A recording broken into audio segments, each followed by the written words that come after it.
গত 5 বছরে জঙ্গলমহলে এলাকার মানুষের পাশে এসে দাঁড়াননি সুভাষ সরকার। করোনা বা আইলা ঝড়ের সময় এলাকার মানুষের কাছে তিনি কিভাবে পৌঁছেছিলেন বা তার কর্মীদের কিভাবে পৌঁছে দিয়েছিলেন, এই জবাব দিতে হবে। জবাব না দিয়ে ভোট চাইতে এলে জঙ্গলমহলের মা বোনেরা আপনাকে জুতো আর ঝাঁটা পেটা করে জেলার বাইরে ফেলে দেওয়ার হুঁশিয়ারি সহ চুরি পরে ঘরে বসে থাকার বার্তা দিলেন তৃণমূল নেত্রী শম্পা পণ্ডিত। অন্যদিকে তৃণমূল নেত্রীর এই হুঁশিয়ারি প্রসঙ্গে পাল্টা আক্রমণ করা হয় বিজেপির পক্ষ থেকে। উল্লেখ্য, জেলার জঙ্গলমহলের রানীবাঁধ বিরসা বাজার এলাকায় তৃণমূলের জনগর্জন সভার একটি প্রস্তুতি সভা অনুষ্ঠিত হয়। সেখানে উপস্থিত ছিলেন বাঁকুড়া সাংগঠনিক জেলা তৃণমূলের সভাপতি ও চেয়ারম্যান এবং ব্লক সভাপতি সহ অন্যান্য নেতৃত্বরা। পরে ওই সভায় বক্তব্য রাখতে ওঠে বর্তমান রানীবাঁধ পঞ্চায়েত সমিতির সদস্য, প্রাক্তন বাঁকুড়া জেলা পরিষদের সদস্য তথা তৃণমূল নেত্রী শম্পা পণ্ডিত বিজেপি প্রার্থী সুভাষ সরকারকে তীব্র আক্রমণ করেন। বক্তব্য রাখতে উঠে তিনি বলেন, গত 5 বছর ধরে জঙ্গলমহল এলাকার মানুষের পাশে এসে দাঁড়ায়নি সাংসদ থাকাকালীন সুভাষ সরকার। এমনকি করোনা ও আইলা ঝড়ের সময়ও তাকে পাশে পায়নি এলাকার মানুষ। আবার তিনি প্রার্থী হয়েছেন, এখন ভোট চাইতে আসছেন, তাই এখন তাকে ওই গত 5 বছর মানুষের জন্য কি করেছেন তার জবাব দিতে হবে। আর জবাব দিতে না পারলে জঙ্গলমহলের মা বোনেরা জুতো ও ঝাঁটা পেটা করে জেলার বাইরে ফেলে দেবে সুভাষ সরকারকে। এমনই হুঁশিয়ারি দেন তিনি। পাশাপাশি আরো বলেন, বিজেপি মানুষের সম্মান নিয়ে খেলছে ও শোষণ করছে। যদি তারা যুক্তি দিয়ে বলতে পারে মানুষের জন্য ভালো কাজ করেছেন, তবেই ভোট চাইতে আসবেন, না হলে চুরি পরে বাড়িতে বসে থাকবেন। একদম জেলায় ঘোরাফেরা না করার স্পষ্ট বার্তা দেন সাংসদ সুভাষ সরকারকে এই তৃণমূল নেত্রী। অন্যদিকে এই তৃণমূল নেত্রীর আক্রমণে তীব্র প্রতিক্রিয়া জানিয়ে বাঁকুড়া জেলা বিজেপির সাধারণ সম্পাদক দীপক কুমার দাস জানান, যেমন ঝাড় তেমনই বাঁশ।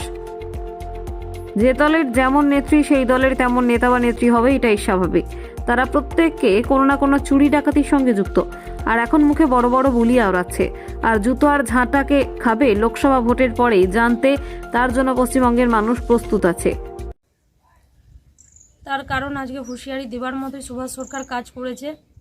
গত 2019-এ সুভাষ সরকার এমপি হয়েছে। জনসাধারণকে বিজেপি কর্মীরা সুভাষ সরকার বাড়ি বাড়ি এসে ভোট ভিক্ষা করে গেছে, বলেছে আমাকে আপনারা ভোট দিন, আপনাদের চাওয়া পাওয়া চাহিদা যা কিছু আছে সব কিছু আমরা পূরণ করে দেবো, আপনাদের দুঃখ থাকবে না।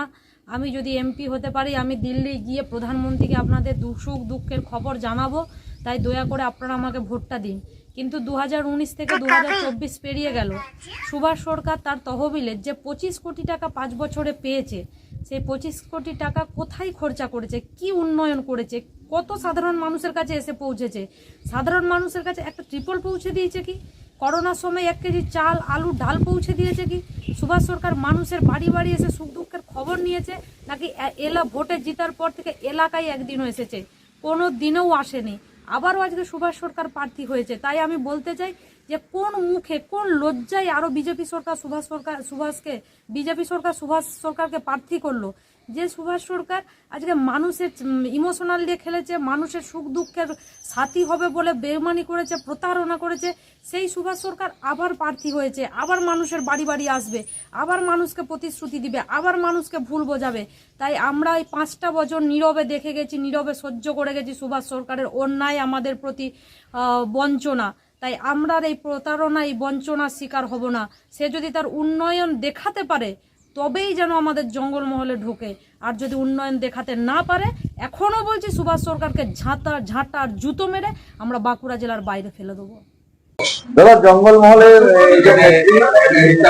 তিনি বলছেন যে সুভাষ সরকার জঙ্গলমহলে আগে কোনো কাজ করে, সুভাষ সরকারের লজ্জা লাগা উচিত জঙ্গলমহলে আসার জন্য। আবার ভোট চাইতে আসেন, তাহলে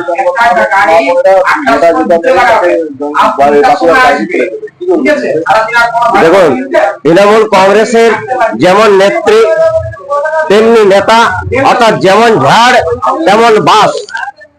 আজকে পশ্চিমবাংলায় তৃণমূল কংগ্রেসের যে সমস্ত নেতা নেত্রী আছে, এরা সবাই চোর।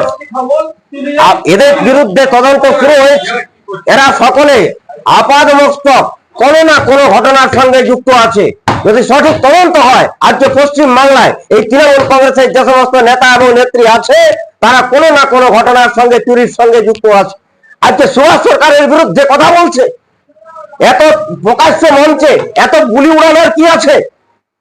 আজকে তিনি কি কাজ করেছেন? আর জঙ্গলমহলে তিনি বলুক না পরিষ্কার হবে তিনি জনগণের জন্য কি উন্নয়নমূলক কাজ করেছে।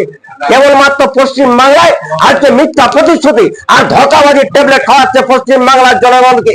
পশ্চিম বাংলার জনগণ প্রস্তুত আছে, পশ্চিম বাংলার জনগণ প্রস্তুত আছে, কে ঝাঁটা খায় আর কে জুতা খায় তার জন্য প্রস্তুত থাকুক। এই লোকসভা নির্বাচনে জনতা জনার্দন আর ভোট বাক্সে তার প্রমাণ হবে, অর্থাৎ ভোটের মাধ্যমে প্রমাণ হবে যে জনগণ কোন পক্ষে আছে। আপনার নাম? দীপক কুমার দাস, বাঁকুড়া জেলা সম্পাদক।